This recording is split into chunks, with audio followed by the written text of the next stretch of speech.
டேய் சாப்பிட என்ன வேணும்? சாப்பிடவா? சாப்பிட கொஞ்சம் டிஃப்ரெண்டாக பண்ணேன். ஓகே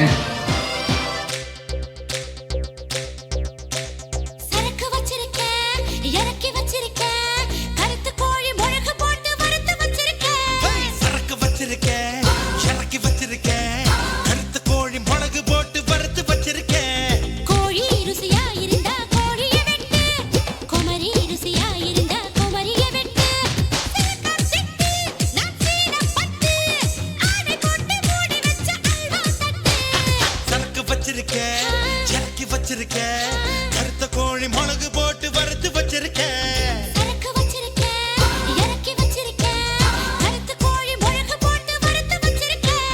கோழி ருசியா இருந்தா கோழிய திம்ப, குமரி ருசியா இருந்தா குமரிய திம்ப.